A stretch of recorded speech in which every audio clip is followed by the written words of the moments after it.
Hello and a very good morning to all News9 viewers. I'm Neha Bhan. Let's take a look at some of the stories making headlines this hour. We begin with Prime Minister Narendra Modi arrived in Italy late Thursday night to attend the G7 summit.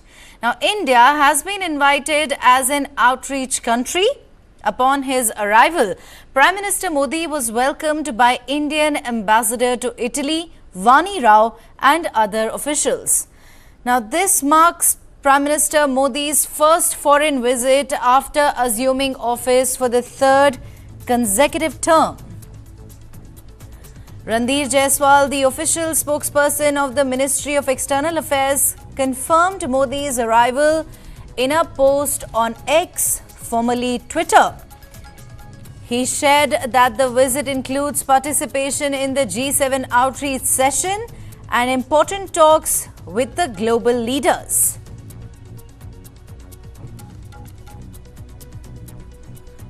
Namaste. The Prime Minister of India has arrived at Brindisi Airport in Italy to participate in the G7 summit. Tomorrow is a packed day for him. We have several bilateral meetings with world leaders lined up. He'll also be addressing the outreach session of the G7 summit. Stay tuned with the Ministry of External Affairs, social media handles and digital medium to get an update on the visit. It is important to note that the G7 countries account for 40% of the world's GDP and have a significant influence in the World Bank and IMF. The G7 there also plays a major role in economic policies and aid programs. The agenda of this visit, in fact, includes participation in the outreach session of the G7 summit and important talks with the global leaders on the occasion. Amid tense relations with Russia and China, the G7's influence has increased as the UNSC faces challenges in decision-making. India, they are invited to the G7 conference 11 times and continuously for the last 5 years. Is not a permanent member but is frequently invited due to its growing diplomatic stature. Modi's participation in the G7 summit will also allow him to follow up on the outcomes of the G20 summit held under India's presidency last year.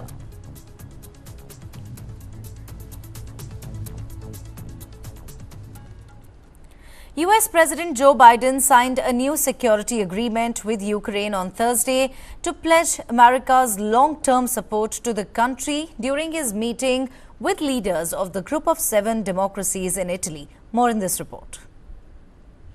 U.S. President Joe Biden and Ukraine President Volodymyr Zelensky signed a 10-year bilateral security agreement on Thursday aimed at bolstering Ukraine's defense against Russian invaders. The deal, signed on the sidelines of the G7 summit in Italy, aims to commit future U.S. administrations to support Ukraine, even if former President Donald Trump wins November's election, officials said. Our goal is to strengthen Ukraine's credible defense and deterrence capabilities for the long term. A lasting peace for Ukraine must be underwritten by Ukraine's own ability to defend itself now and to deter future aggression anytime in the future. The United States is going to help ensure that Ukraine can do both. This is an agreement on steps to guarantee sustainable peace, and therefore it benefits everyone in the world because the Russian war against Ukraine is a real global threat. The agreement indicates the U.S. will provide weapons and ammunition and intelligence sharing and is meant to be a step toward Ukraine's eventual NATO membership. Zelensky has long sought this, but allies have stopped short of taking that step. Also Thursday, G7 leaders agreed in principle on plans to issue $50 billion of loans for Ukraine, backed by interest from Russian sovereign assets frozen after Moscow launched its invasion of its neighbor in 2022. This comes one day after the U.S. dramatically broadened sanctions on Russia, including by targeting China-based companies selling semiconductors to Moscow as part of its effort to undercut the Russian military machine waging war on Ukraine. Trump has expressed skepticism of Ukraine's continued fight, saying at one point that he would end the conflict on his first day in office. He met with lawmakers in Washington Thursday who said he criticized a $60 billion aid package for Ukraine that recently passed with Republican support. Italian Prime Minister Giorgia Meloni on Thursday said leaders of the group of 7 major democracies agreed on an outline deal to provide $50 billion of loans for Ukraine using interest from Russian sovereign assets frozen after Moscow invaded its neighbor in 2022. Listen in. E vi confermo che abbiamo raggiunto. I can confirm that we have reached a political agreement to provide additional financial support to Ukraine of about $50 billion by the end of the year, through a loan mechanism for the repayment of which the extra profits from Russian assets tied up in our jurisdictions can be used. We are not talking about a confiscation of these assets, but of the interest that accrues over time. Nel corso del tempo. We sip a quick break now. News and updates continue on the other side. Stay with us.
Helps beat sensitivity fast. Sensodyne Rapid Relief.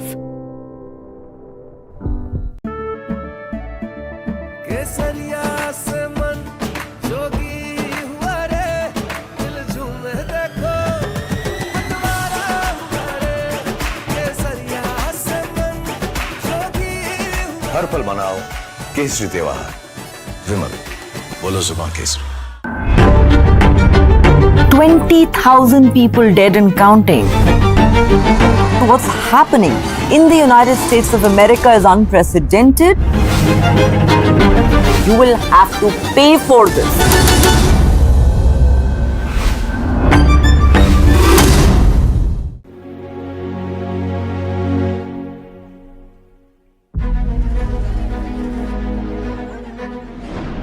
One of southern India's largest cities is facing a water crisis in Bengaluru. Water is constantly not coming.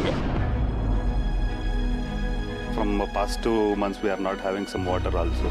The citizens deserve water security at the very least. We are going office without a bath. The acute water shortage really leading to citizens resorting to use of even private water tankers in multiple areas.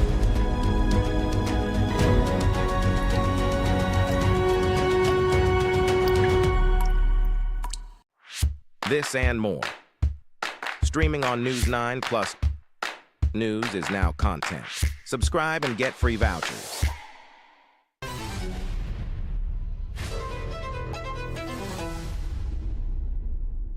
I always feel the first hurdle is the biggest hurdle. The process is the fruit and it's amazing. When is the question, whether or not is not the question. If that were the case, man would have never reached the moon. World premiere on the 15th of June, only on News9 Live.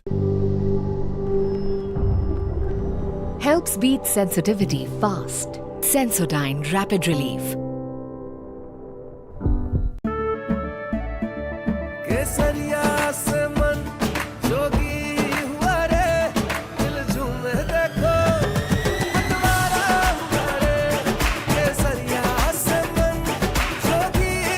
हर पल मनाओ केसरी त्योहार।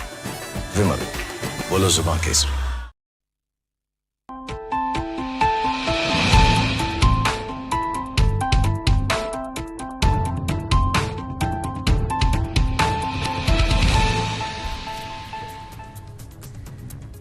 Welcome back. 45 Indians were among the 49 people killed in a devastating fire in a building housing migrant workers in Kuwait's Mangaf area. Now, a special IAF aircraft carrying the mortal remains of 45 Indian victims has taken off for Kochi. MOS KB Singh, MP Gonda, who coordinated with Kuwaiti authorities for swift repatriation, is on board. Among the Indians, 23 were from Kerala, 7 from Tamil Nadu, 2 each from Andhra Pradesh and Odisha, and 1 each from Bihar, Madhya Pradesh, Karnataka, West Bengal and Uttar Pradesh.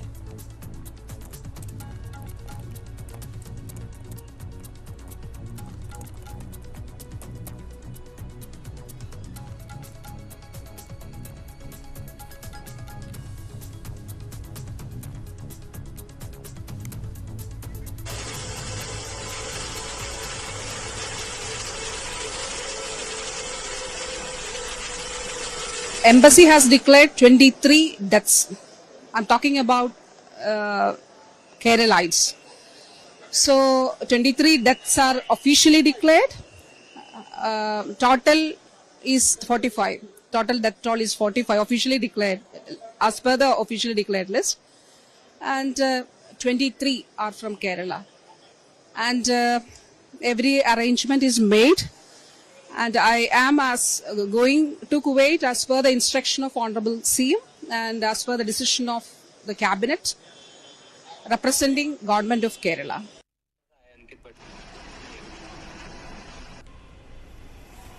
Most of the victims, they worked for NBTC, the largest construction firm in Kuwait. The building that caught fire also belonged to NBTC. Kuwaiti authorities have identified 48 bodies, including 45 Indians and 3 Filipinos. Efforts are underway to identify the remaining body. MOS KB Singh MP Gonda visited Farwania Hospital in Kuwait to check on an injured Indian who is recovering well. He also met with Kuwait's Health Minister Dr. Ahmed Abdul Wahab Ahmed Al Awadi, who assured that the Indians are receiving exceptional medical care. Kuwait's Foreign Minister Abdullah Ali Al Yahya has assured full support to the Indians affected by the fire and vowed to promptly investigate the tragedy. This is in fact the latest that we're getting for all our viewers from Kuwait. 45 Indians were among the 49 people who were killed in a devastating fire in a building housing migrant workers in Kuwait. Prime Minister Modi has also announced an ex gratia of 2 lakh rupees for the kin of the deceased. This is in fact a tragic incident there that came to light from Kuwait day before yesterday. Kuwait has also offered help to repatriate bodies. So far, 48 bodies have been found there. Among those, 45 viewers are Indians. A special IAF aircraft carrying the mortal remains of 45 victims has taken off for Kochi.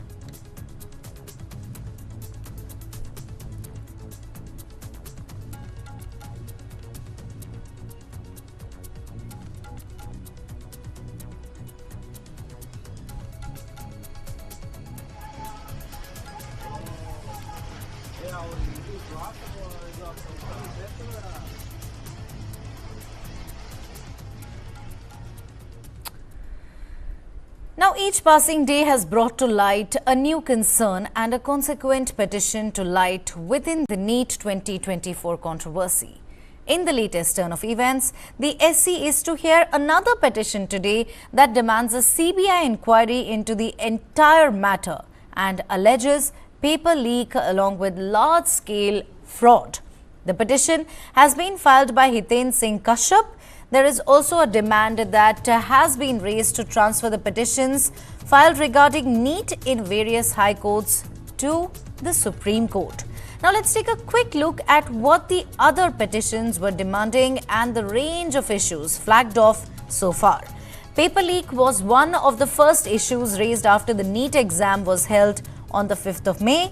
Two major states that in fact whose centers are dealing with this complaint are Gujarat and Bihar.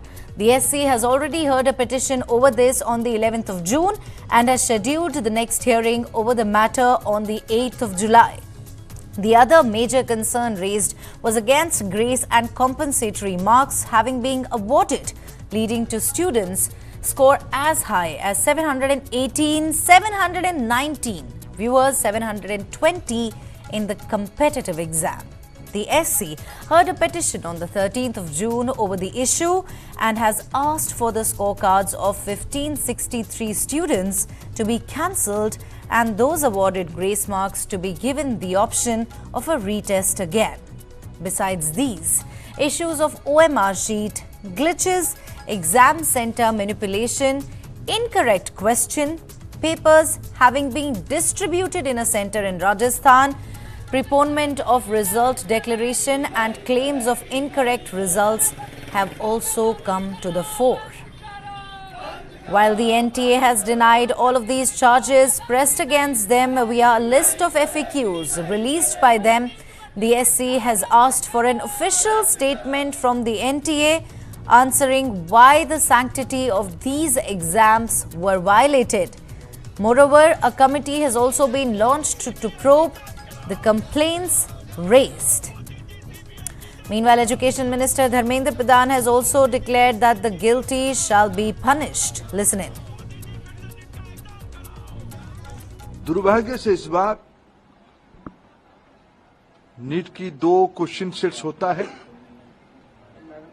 गलती ना हो जाए इसीलिए चुनाव examination के दिन ही सूचित किया जाता है क्वेश्चन सेट ए या बी को यूज किया जाएगा, आइदर ऑफ द वन। इस बार जब परीक्षा हुआ, गलती से आउट ऑफ 4500 सेंटर 6 सेंटर में गलती से गलत सेट्स ऑफ क्वेश्चन आ गई। जब परीक्षा चल पड़ी, कुछ समय के बाद उसको संज्ञान में लिया गया और उसको विड्रॉ करके फिर सही प्रश्न पत्र दिया गया। उसमें कुछ टाइम लॉस हुई। उन 6 सेंटर में लगभग 1563 स्टूडेंट उसमें परीक्षा दे रहे थे। उनके मन में आया कि भाई ये हमारी साथ थोड़ा अन्याय हुई है, हमारी टाइम लॉस हुई है, हमारे लिए कुछ सोचनी चाहिए। सुप्रीम कोर्ट की एक स्टैंडिंग ऑर्डर है, इस प्रकार की कहीं एंट्रेंस में कुछ विषय आती है तो री एंट्रेंस ना कराते हुए एक एवरेज मार्किंग, ग्रेस मार्किंग की मेथड पे उनको कंपनसेट किया जा सकता है। ऐसे एक सुप्रीम कोर्ट की ऑर्डर है क्लैट की स्टूडेंट्स की क्लैट के एग्जामिनेशन के माध्यम से। एनटीए ने उसको अप्लाई किया, एक एक्सपर्ट कमेटी बिठाई, उसमें से कुछ रिकमेंडेशन आई और उसको उन्होंने अप्लाई किया। उसके बाद देखा गया कि कुछ विद्यार्थियों की नंबर 100% हो गई। उनकी जो एवरेजिंग किया गया, उनको जो ग्रेस मार्क दिया गया, उसमें कुछ विद्यार्थियों की नंबर 100% हो गई। इस 23 जून को 1563 स्टूडेंट को दोबारा नीट एग्जामिनेशन का ऑप्शन उनके सामने दिया जाएगा। वो परीक्षा दे सकते हैं, नहीं तो जो उनको ओरिजिनल परीक्षा की जो नंबर है उनको वो परीक्षा उसको भी ऑप्ट कर सकते हैं, नहीं तो अगर उनको उसमें ना देके और एक चांस लेना है तो वो 23 जून को एक बार परीक्षा भी दे सकते, जो चाहेगा। ये आज सुप्रीम कोर्ट के एक बहुत स्पष्टता के साथ ऑर्डर आई है। The NEET UG 2024 controversy has dented the NTA's reputation and put lakhs of students' careers at stake. There are too many questions about early results, alleged paper leak and contentious grace marks. But this isn't the first time, viewers. There have been issues with NEET. From fresh tests to privatization to one nation, one test, we look at several options that could be a long-term solution to issues with NEET.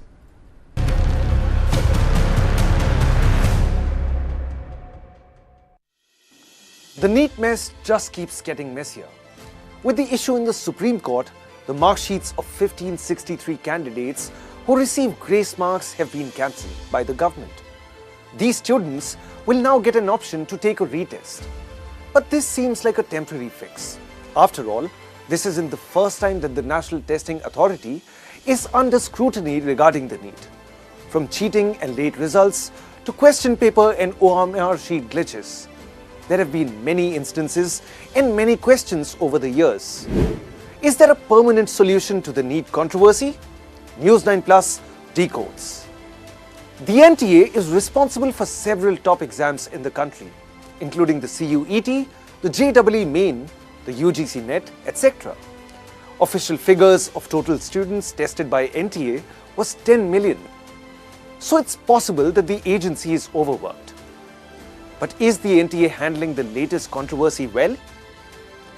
Giving vague explanations about the grace marks isn't helping their reputation. It's quite laughable that the NTA has appointed its own chairman to head a committee scrutinizing the controversy. Is a retest or re-evaluation the best solution?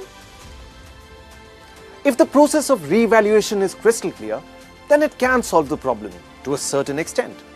But the questions about the multiple perfect scorers emerging from the same centre in Haryana and the alleged paper leak remain. The option of fresh exams will also put lakhs of students in unnecessary mental stress for no mistake of their own.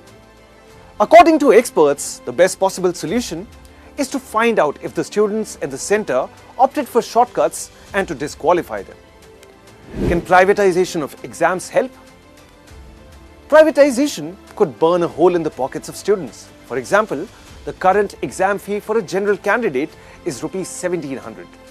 In a private setup, this cost could go up by as much as 10 times. And remember, NEET is not the only exam that candidates are appearing for. They will also take the JEE, the CUET and other tests. Why can't individual universities conduct their own tests? There was talk of getting more universities involved in the testing scenario, but no conclusion has been reached yet. Prior to the establishment of the NTA, medical examinations were conducted state-wise, and each state had different criteria for enrollment.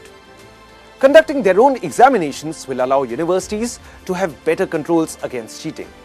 Re-evaluations of smaller groups of students will also be much easier. Is one nation, one test a possible solution? The UGC chairman had suggested reducing the number of entrance exams by merging JEE, NEET and CUET. But can we manage exams and evaluations of such massive proportions without any technical or human glitches?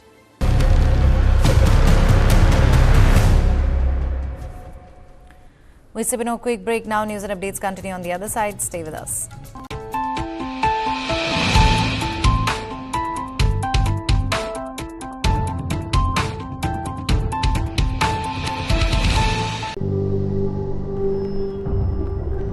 Helps beat sensitivity fast. Sensodyne Rapid Relief.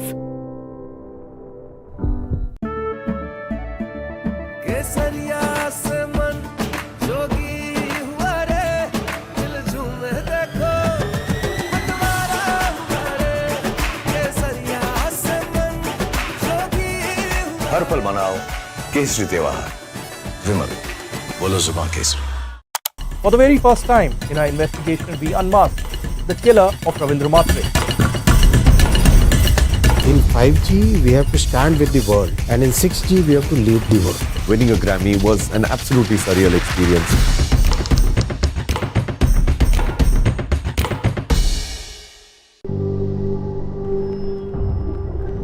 Helps beat sensitivity fast. Sensodyne Rapid Relief.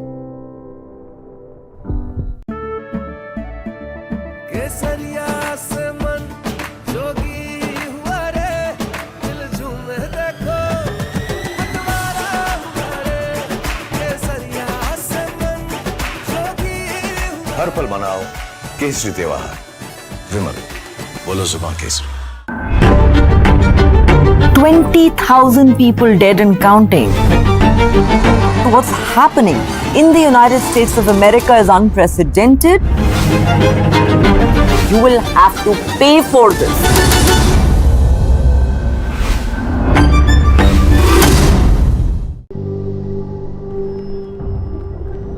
Helps beat sensitivity fast. Sensodyne Rapid Relief.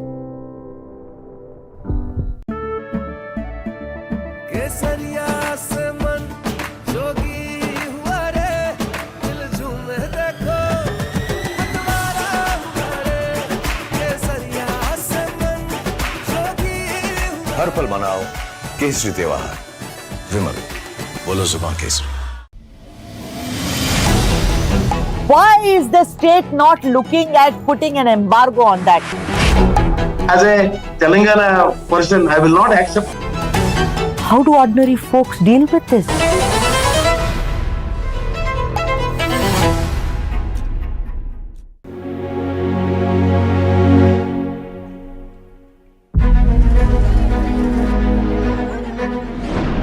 One of southern India's largest cities is facing a water crisis in Bengaluru. Water is constantly not coming. From past 2 months, we are not having some water also. The citizens deserve water security at the very least. We are going office without bath. The acute water shortage really leading to citizens resorting to use of even private water tankers in multiple areas.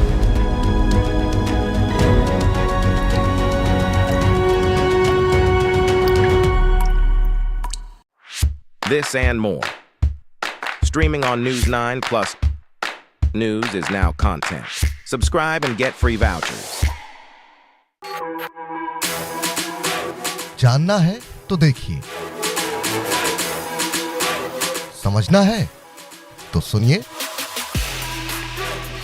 सीखना है तो पूछिए, और कमाना है तो खरीदिए। जानकारी, सलाह और निवेश सब एक ही सुपर ऐप पर। पैसे का सवाल है तो जवाब है Money9। आजादी पैसे की, अभी डाउनलोड करें।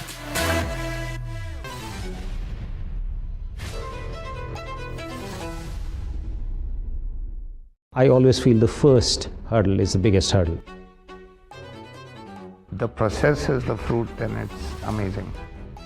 When is the question, whether not is not the question. If that were the case, man would have never reached the moon. World premiere on the 15th of June, only on News9 Live. Helps beat sensitivity fast. Sensodyne Rapid Relief.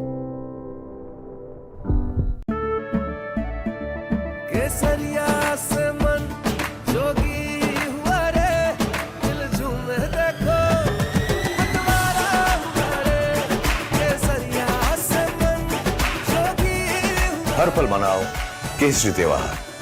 विमल, बोलो जुबान Kesari.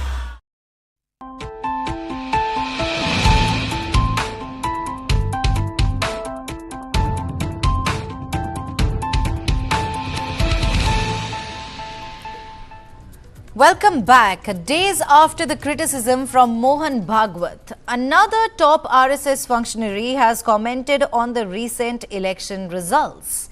RSS National Executive Member Indresh Kumar has said that arrogance limited the BJP to 240 seats in the recent elections. Taking a dig at the BJP, he said, Lord Ram gives justice to everyone.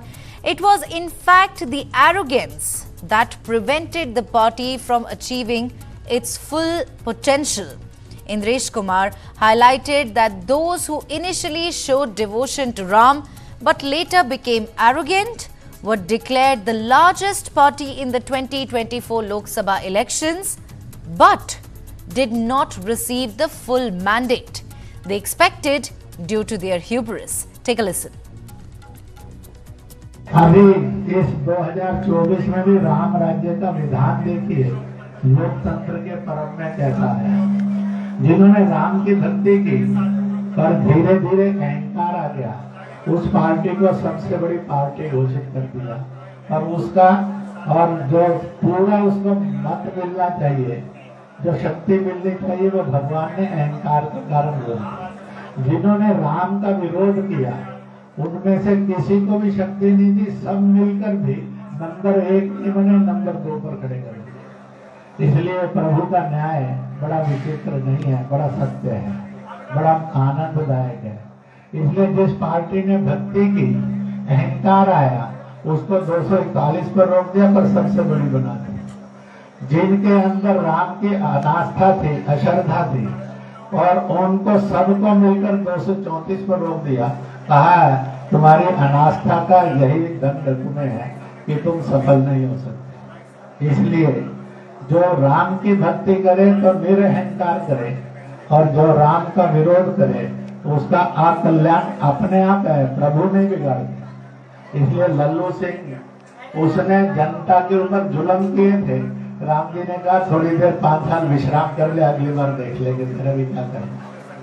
इसलिए राम भेदभाव नहीं करते हैं, राम सजा नहीं देते हैं, राम किसी का विलाप नहीं करवाते हैं, राम सबको न्याय देते थे, देते हैं, देते रहेंगे। राम सदा न्याय प्रिय थे, रहेंगे। एक छोटी सी बात इस समय में और कहूंगा, राम का और सीता का परित्याग कहानी आपने क्या पढ़ी है मैं जानता नहीं, परंतु मैं सुना जरूर देता हूँ। राम राज्य करते करते हर 100 वर्ष के बाद अश्वमेध यज्ञ करते थे, जिस समय कोई कर्जदार न रहे, कोई रोगग्रस्त न रहे, कोई बिना छत के नहीं रहे, कोई बिना शिक्षा के नहीं रहे, कोई बिना रोजगार के नहीं रहे। जब ऐसा हो जाता था तो अश्वमेध यज्ञ करते थे।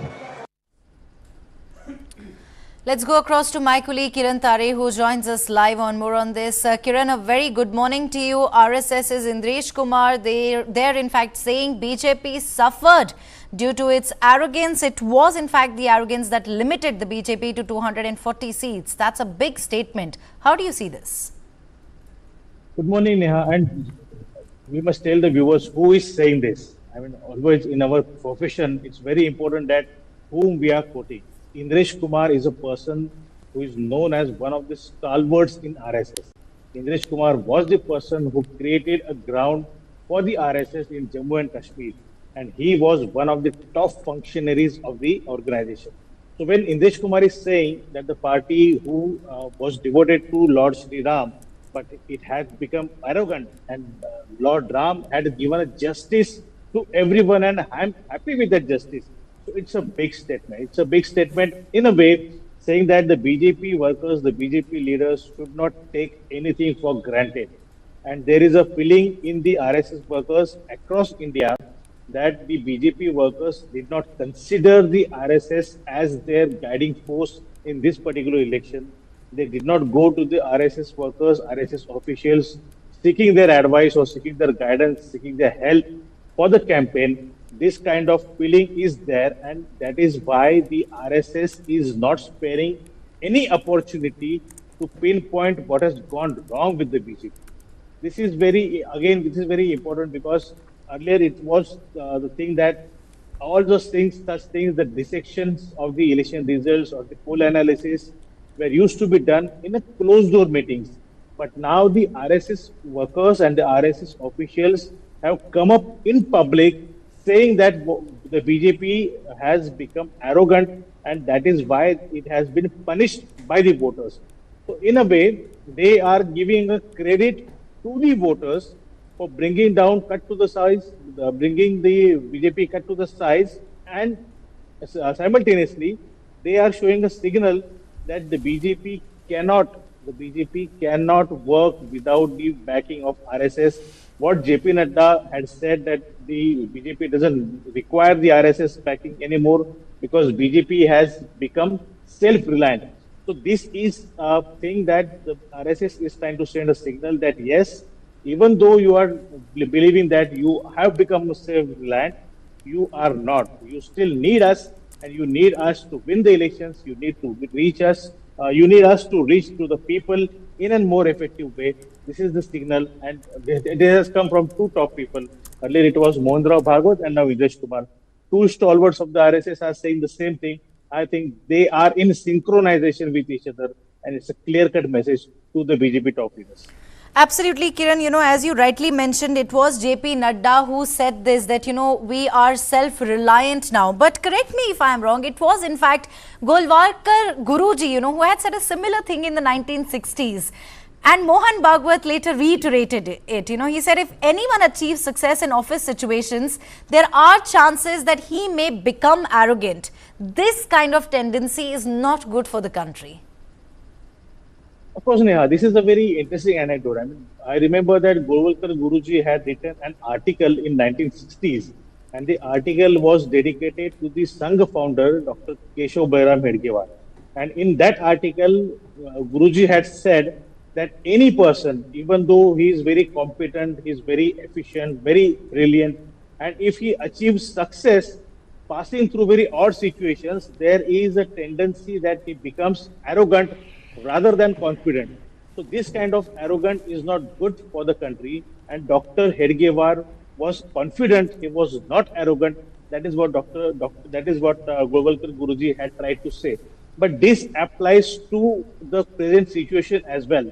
And Mohan Bhagwat has only reiterated what Golwalkar Guruji had said in 1960s, that anybody who wants to serve the country, he should keep his foot on the ground. He should not become the arrogant. So the Sangha line, I think, over the years, down the line, is very clear that you have to be polite. You have to keep your foot on the ground. Don't be arrogant, and keep people serving if you want to serve the nation. This is the line. But again, as we discussed, this is a warning to the BJP that don't allow yourself to be above anyone. Be grounded, be connected with the people. And yes, of course, we are there. You must consider us as a part of your team, and you must consider as your guiding force, and you look at us as a guide. This is the message the RSS is trying to say. And I think they are not wrong in this case. If they are trying to assert that RSS is the guiding force of the BJP, they are not absolutely wrong, because the BJP has not reached to each and every district of the country as of now. But RSS has a unit in each and every district, and they are more connected to the people. They are more connected to what the common people are saying, and they are more connected to what the expectations of the people are. Again, here, if I bring Indiresh Kumar in this conversation, let the viewers be known that Indiresh Kumar is the person who is working among the Muslim community. He is heading an organization which is called as Muslim Rashtriya Manch. So Indiresh Kumar, in a way, is a RSS face who is working to woo Muslims towards the nationalism, or towards the RSS, we can say.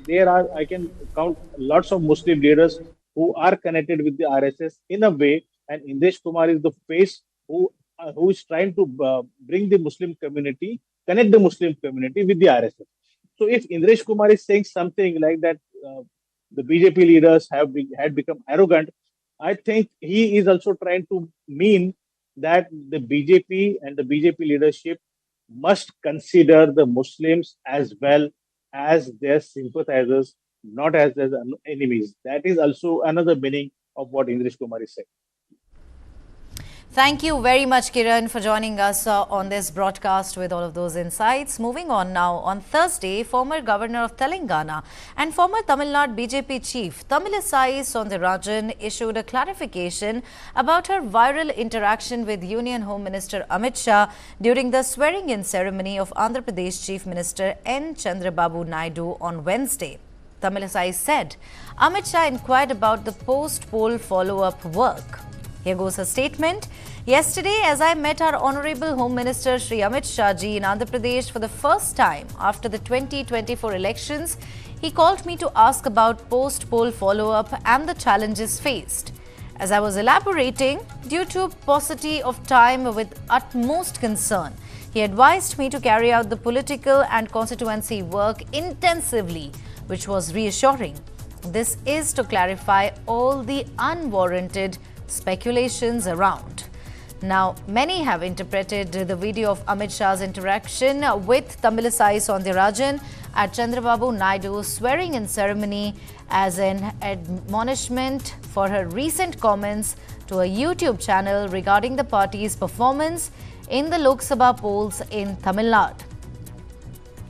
That's in fact right on your screens, the viral video of the interaction between Amit Shah and Tamilisai Soundararajan.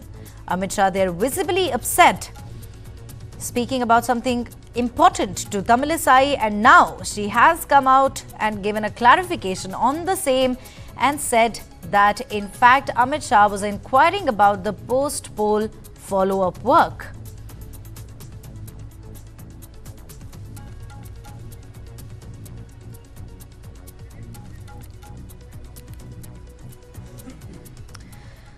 After being sworn in as the Chief Minister of Andhra Pradesh, Chandrababu Naidu got down to work right away, approving the 5 promises that the TDP has made in its manifesto.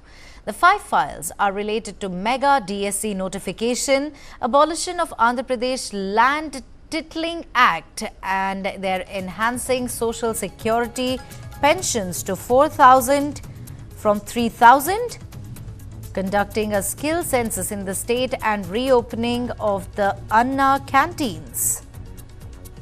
Naidu's first announcement after coming to power was to assure the people of Andhra that Amaravati was to be their capital, while Kurnool is to be developed as the economic capital. He had first announced Amaravati as the capital when TDP came to power in 2014. But after losing power in 2019, the project was scrapped by the YSRCP government that proposed a 3-capital formula for decentralized governance instead. And there, the Andhra CM is to revoke the Land Titling Act and increase the welfare pension amount, both of which he had mentioned during his campaign. He had alleged that the Land Titling Act of the YSRCP was actually a land grabbing act, and that they had brought in the law to take over people's lands in the name of surveys. This struck a chord with the people and became a game changer for the TDP. The pension issue was one that developed in the month of April when the Election Commission there issued a directive to the Jagan government to not assign volunteers for any political work, including doorstep delivery of pensions. Amid this backdrop, Naidu announced he would hike the monthly pension from the existing 3,000 to 4,000. Naidu also criticized his predecessor for going back on the promise to publish an annual district selection committee job calendar. Additionally, the TDP government has also decided to get the Anna canteen scheme up and running.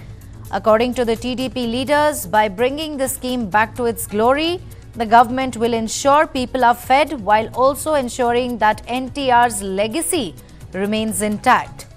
Last but not the least, the skill census is to help the government gauge the skill level of people and compare it to the global skill requirement. Through this, they want to address the skill shortcomings and make people more employable.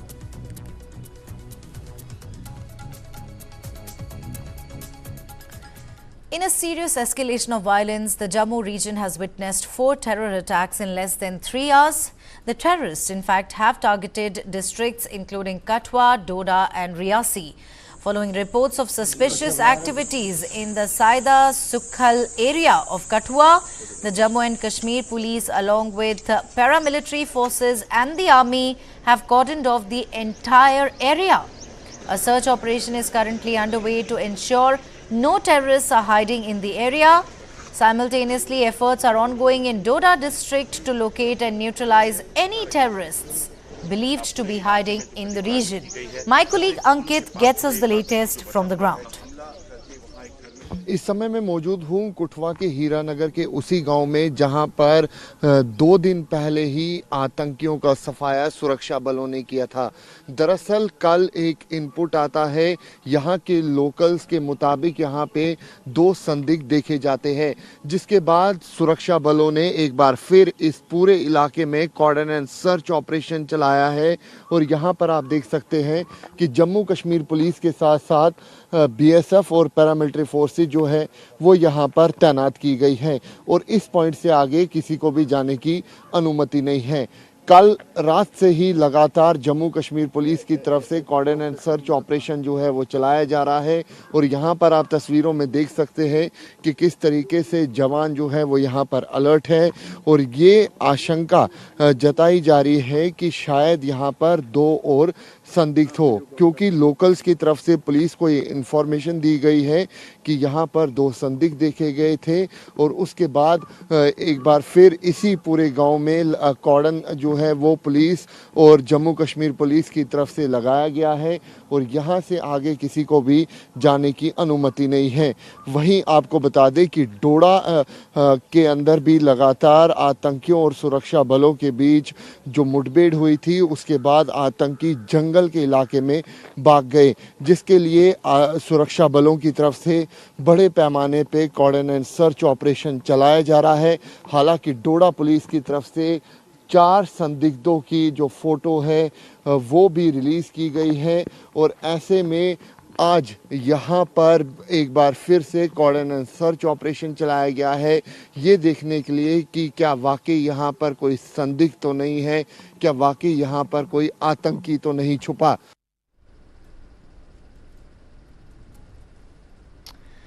Moving on now, Odisha's BJP government in its first cabinet meeting approved the reopening of all 4 gates of the Sri Jagannath temple in Puri, addressing a long-standing demand from devotees. Chief Minister Mohan Charan Majhi announced a decision citing it as a fulfillment of a campaign promise.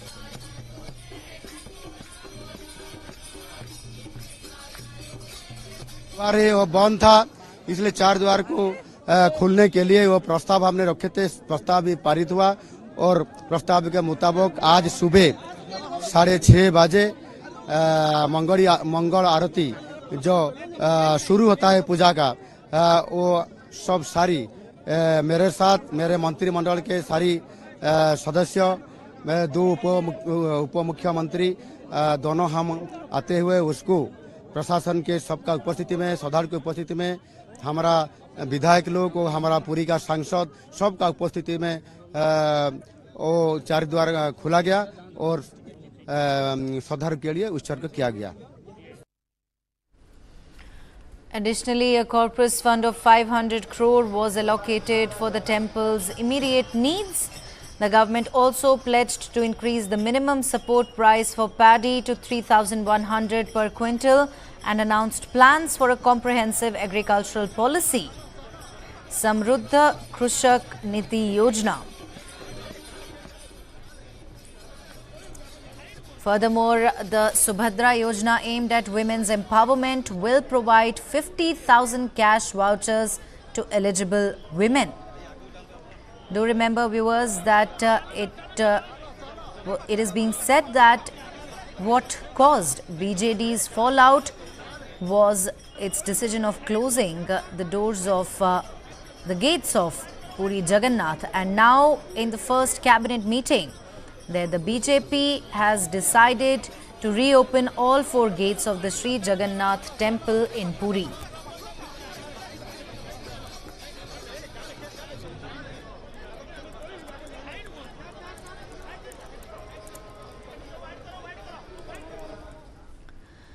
The Supreme Court slammed the Delhi government about the tanker mafia worsening the water crisis in the national capital.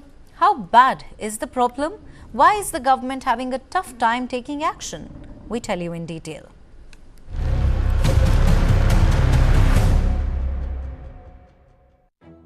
Delhi's water crisis isn't easing up.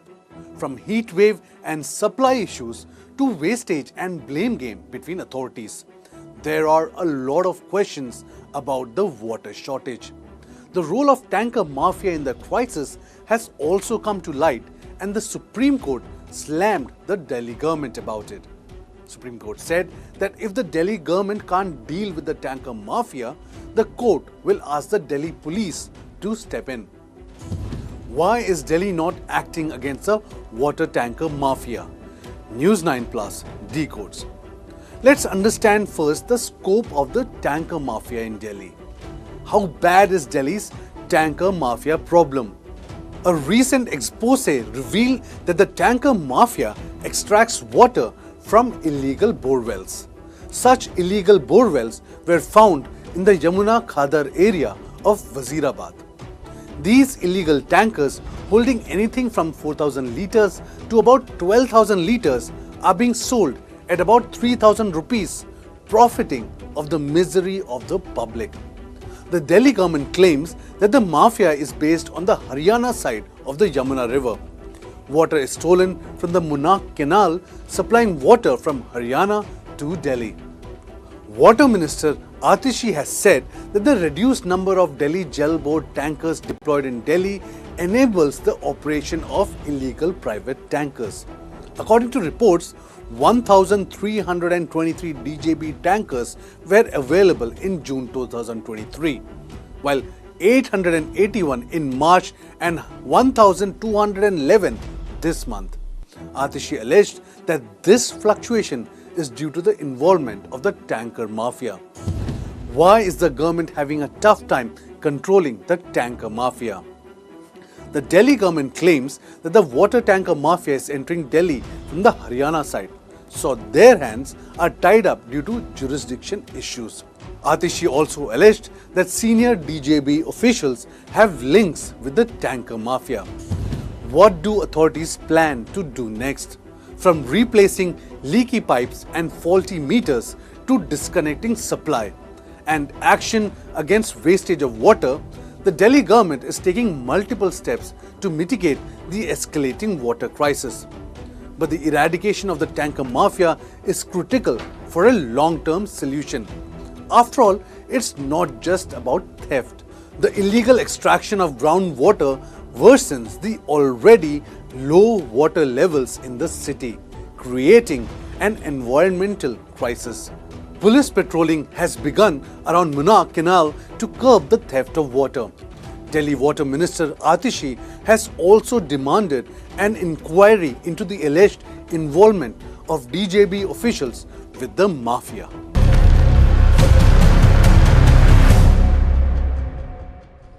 On Monday, a court extended the police custody of Pune realtor Vishal S. Agrawal and his wife Shivani V. Agrawal till the 14th of June in the murky Porsche car case leading to the death of two techies.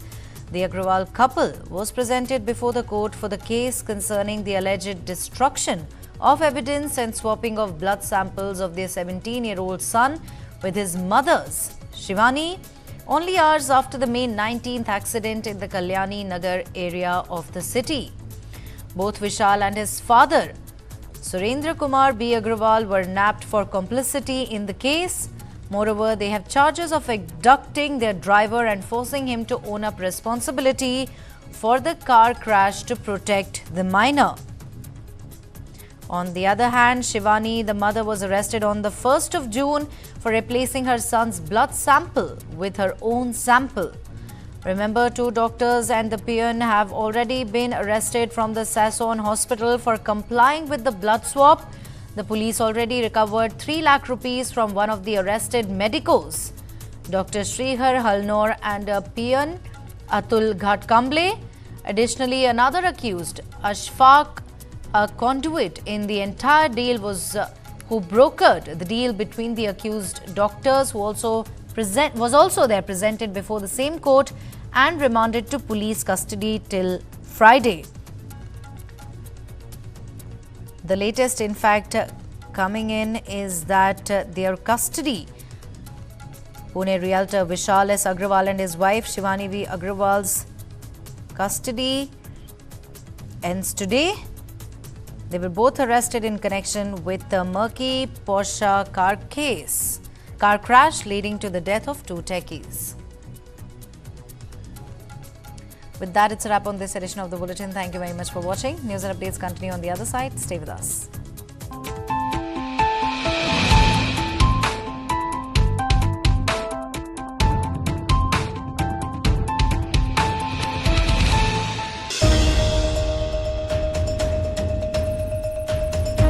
The confidence is certainly back in the market. Do tighten your seat belt so that you can withstand volatility. I have one humble request to all the viewers of News9 is that please don't go